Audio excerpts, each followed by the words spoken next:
அன்பர்களே, ஆண்டவராகிய இயேசு கிறிஸ்துவின் நாமத்தில் உங்களுக்கு மனம் நிறைந்த வாழ்த்துக்களை தெரிவித்துக் கொண்டு சத்திய வசனம் திருமறை பாட நிகழ்ச்சிக்கு உங்களை அன்போடு அழைக்கிறோம்.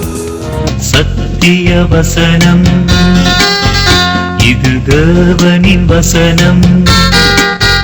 நாம் சோர்ந்து போகையில் கரம் கொடுக்கும் நம் தேவனின் வசனம், நம் தேவனின் வசனம். சீஷர்கள் அவரிடத்தில் விசுவாசம் வைத்தார்கள்.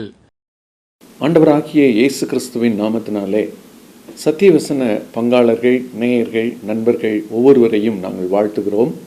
இந்த செய்தியை கேட்க ஆயத்தப்படுகிற உங்களோடு என்னோடு ஆண்டவர் தாமே பேசுவாராக. இந்த நாளின் வேத வசனம் யோவான் 2ஆம் அதிகாரம் 11வது வசனத்தின் பிற்பகுதி. அவருடைய சீஷர்கள் அவரிடம் விசுவாசம் வைத்தார்கள். இயேசு கிறிஸ்து ஊழியத்தை ஆரம்பிக்கிறார். அவரோடு சீஷர்கள் இருக்கிறார்கள். அந்த சீஷர்கள் இயேசு கிறிஸ்துவை உன்னித்து கவனிக்கிறார்கள், கூடவே இருந்து கவனிக்கிறார்கள். அவர் யோவான் 2ஆம் அதிகாரத்திலே செய்த அற்புதத்தை, முதல் அற்புதத்தை அங்கிருந்த எல்லாரும் கவனித்தார்கள் என்று சொல்வதை விட அங்கிருந்த வேலைக்காரர், அங்கிருந்த மரியாள், அங்கிருந்த சீஷர்கள் கவனித்தார்கள். மற்ற யாருக்கும் இயேசு கிறிஸ்து இதை செய்தார் என்பதை அறியாத ஒரு நிலையை தான் இந்த அதிகாரத்திலே பார்க்கிறோம். இந்த நாளிலே தலைப்பு இயேசு நம்பத்தகுந்தவர். இந்த உலகத்தில் மனிதர்களோடு நாம் பழகும்போது ஒரு சில நேரங்களில் நாம் உதிர்க்கிற வார்த்தைகள், இவரை நான் இவ்வளோ நம்பினனே, எனக்கு இந்த மாதிரி பண்ணிட்டாரே அப்படின்ற வார்த்தைகளை அநேக நேரங்களிலே நாம் பேசுகிறோம். காரியங்கள் அப்படித்தான் நடக்கிறது. நம்பிக்கைக்கு உரியவர்களே அநேக நேரங்களில் நம்பிக்கைக்கு பாத்திரராக இல்லாது போகிறதை அநேக இடங்களில் பார்க்கிறோம். அப்போதுதான் நாம் என்ன சொல்லுகிறோம் சொன்னா, யாரைத்தான் அந்த உலகத்தில் நம்புகிறது என்பதை குறித்து கூட நாம் விவாதிப்போம். இங்கே வேதத்தில் இயேசு கிறிஸ்து நம்ப தகுந்தவராகவே எல்லா அதிகாரங்களிலும் நமக்கு அங்கே காட்டப்படுகிறார். அவரை நம்பி மோசம் போனவங்க அப்படின்னு யாருமே இல்லை. சீஷர்களானாலும் சரி, ஜனங்களானாலும் சரி, இன்று பின்பற்றுகிறோமே இயேசு கிறிஸ்துவை நம்பிக்கையோடு பின்பற்றுகிறோமே, நீங்களும் நானும் கூட இயேசு கிறிஸ்துவை ஒருபோதும் என்ன சொல்ல முடியாது, நான் இவரை இப்படி நம்பி இருந்தேன் என்று சொல்லி வருத்தப்பட்டு சொல்வதற்கு ஒன்றுமே நமக்கு இருக்காது. ஒருவேளை நாம் தவறாக புரிந்து கொண்டால் மாத்திரமே அப்படி இருக்குமே ஒழிய, இயேசு கிறிஸ்து எப்போதுமே நம்ப தகுந்தவராக இருக்கிறார். ஆகையினால தான் பிதா இந்த உலகத்திற்கு அவரை அனுப்பினார். அந்த அனுப்பின நாள் தொடங்கி சிலுவை வரைக்கும், உயிர் தெழுகிற வரைக்கும், ஒவ்வொரு நாளையும் 33 ஆண்டுகளாக அவர் இந்த உலகத்தில் அவர் கடத்துகிறார். ஒரு நாளும் கூட பிதாவுக்கு அவர் பிரியமற்றதாக நடந்ததில்லை. ஊழியத்தில் நிற்கிற தேவ மைந்தனாக நிற்கிற அவர் யாரையும் எந்த விதத்திலும் பாதிப்படைய செய்தவராக அவர் இல்லை.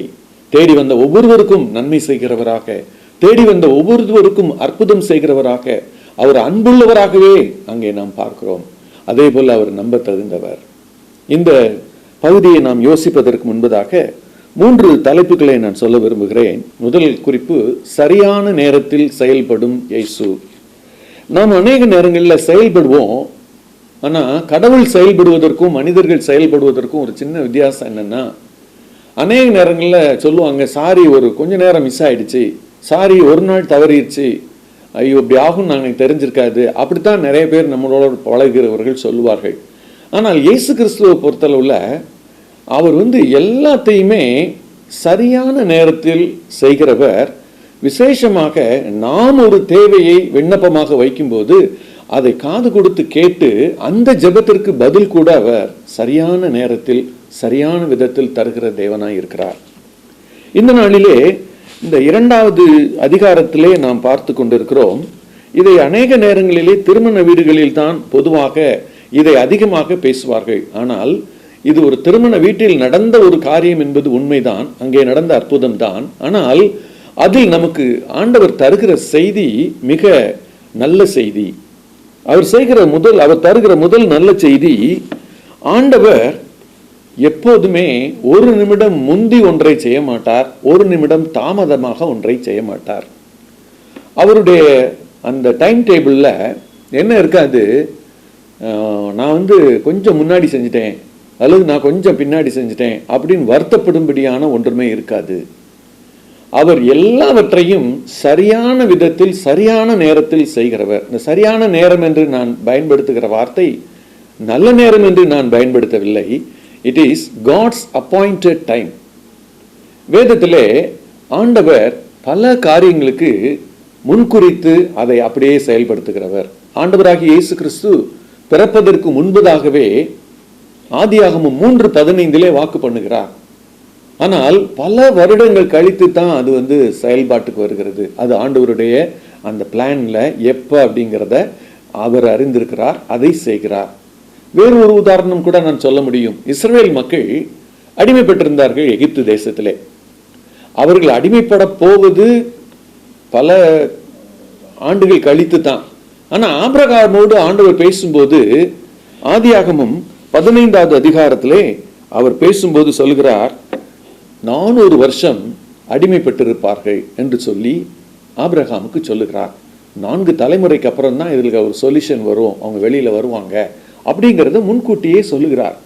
நீங்க வேதத்துல கவனித்து வாசித்து பார்ப்பீர்கள் என்று சொன்னால் யாத்திரையாகமும் 12வது அதிகாரத்திலே இஸ்ரவேல் மக்கள் அங்கிருந்து விடுதலையாகி கிளம்பினார்கள், புறப்பட்டாங்கன்னு ஒரு வசனம் இருக்குது.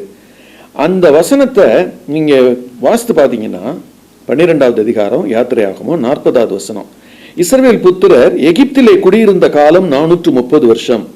430 வருஷம் முடிந்த அன்றைய தினமே கர்த்தருடைய சேனைகள் எல்லாம் எகிப்து தேசத்திலிருந்து புறப்பட்டது. அப்ப பாருங்க, அவர் எவ்வளவு அக்யூரேட்டா முன்கூட்டி அந்த வருஷத்தை குறிக்கிறாரு. அதை தம்முடைய தாசனுக்கு சொல்லுகிறார், அதை கரெக்டா சரித்திரத்திலே நிறைவேற்றுகிறார். இயேசு கிறிஸ்து பிறந்த காலத்தை கூட குறித்த காலத்தில் அவர் பிறந்தார்னு சொல்லி கலாத்தியர்ல நம்ம வாசிக்கிறோம்.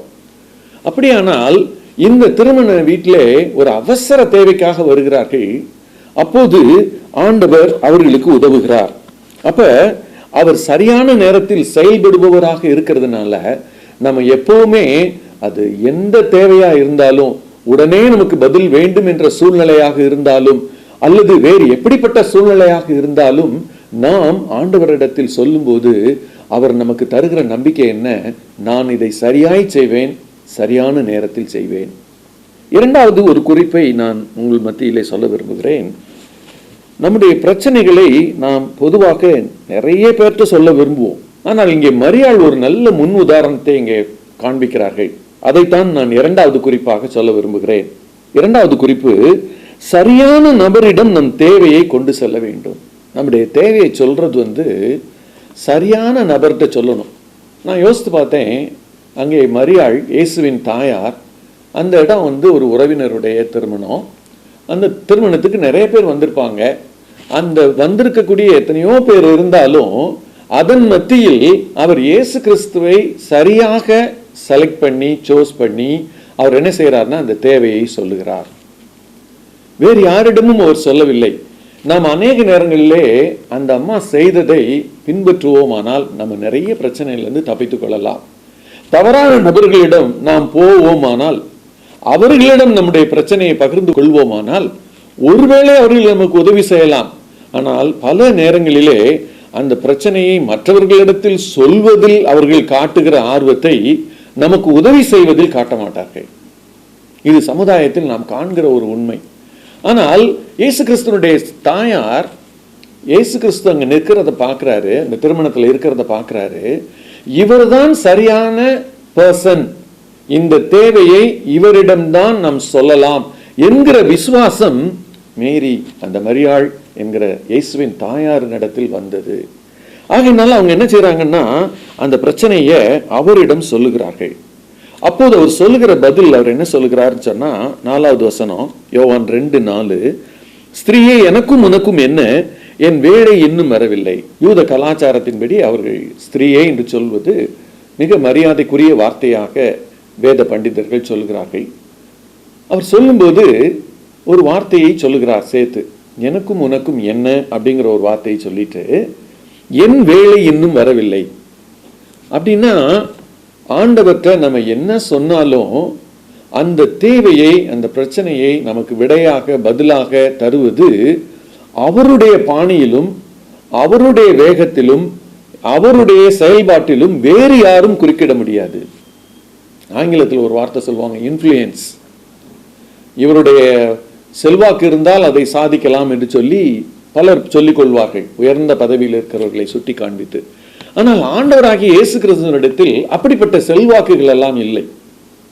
ஒரு செல்வாக்கான ஒரு பர்சன் சொன்னா அவர் கேட்பாரு, அல்லது இன்னும் நபர் சொன்னா கேட்பார், இன்னும் நபர் சொன்னா கேட்க மாட்டார். அப்படி கிடையாது.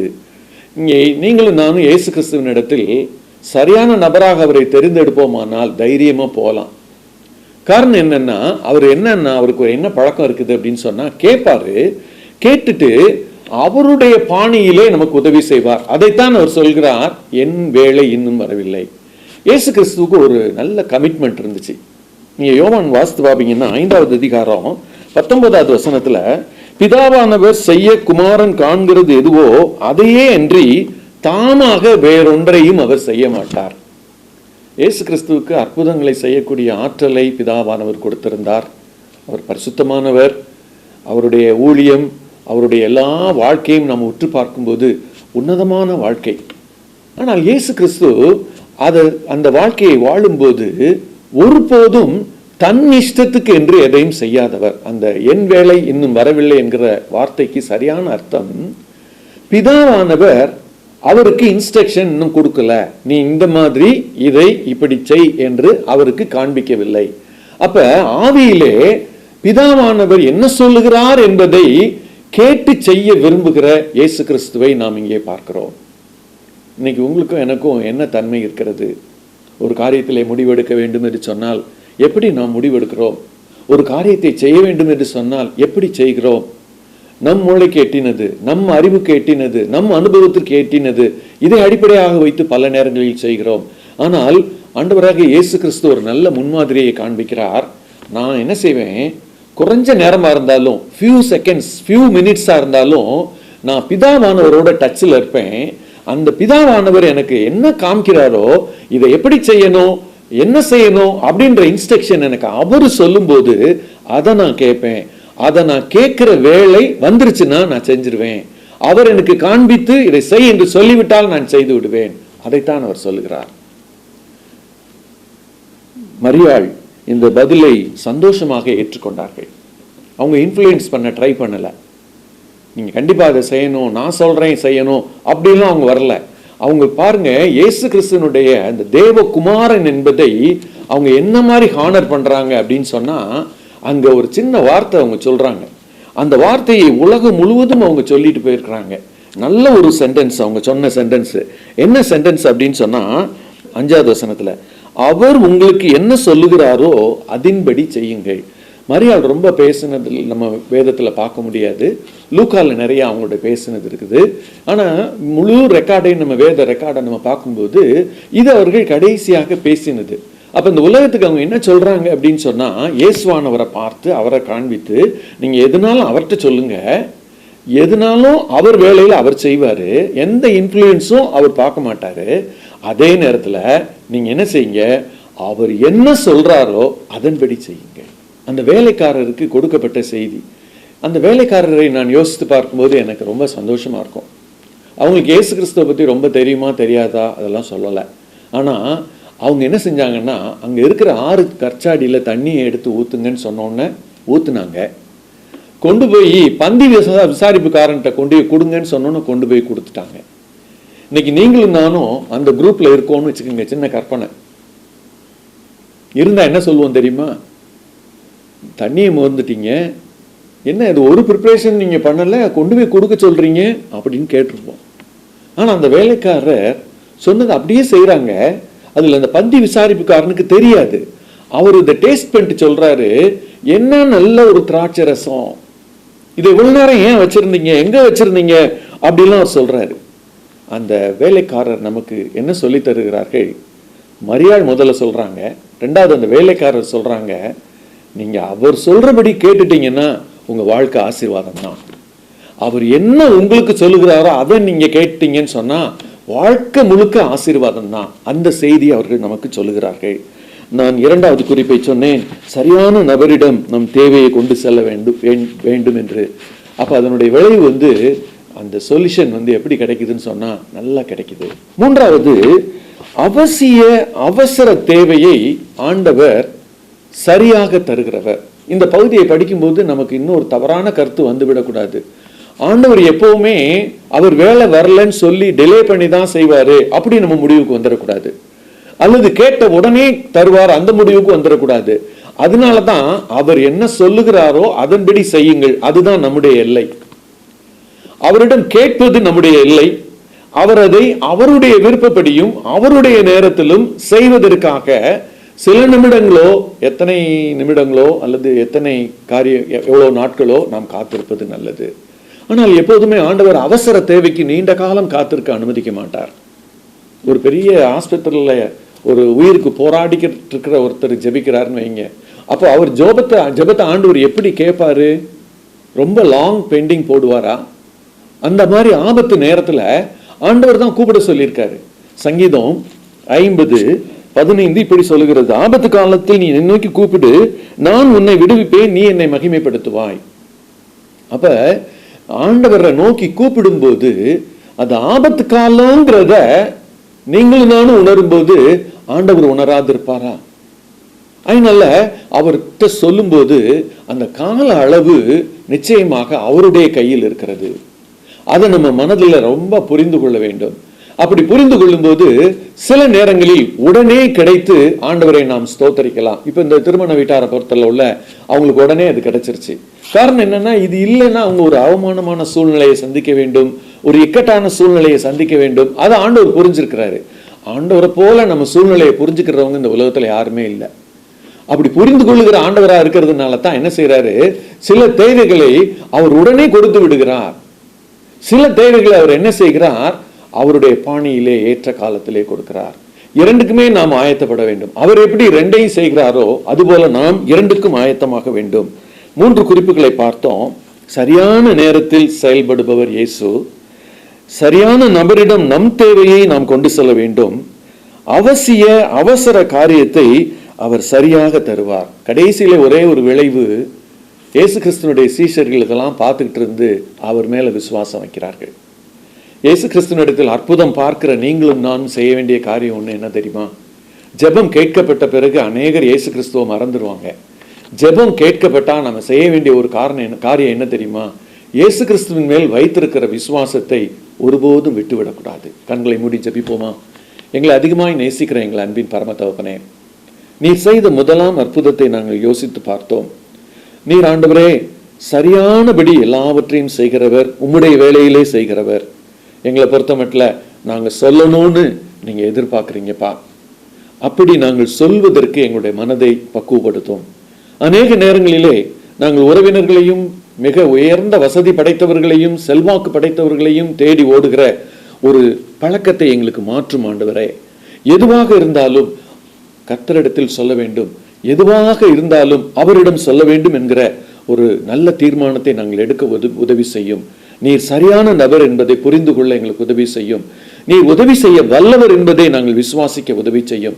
வேதத்தில் சொல்லப்பட்டிருக்கிற எல்லா அற்புதங்களுடைய கடைசி நெட் ரிசல்ட், நாங்க பேரில் விசுவாசம் வைப்பதற்காகத்தான் எங்களுடைய தேவையை அற்புத விதமாய் சந்திக்கிறீர்.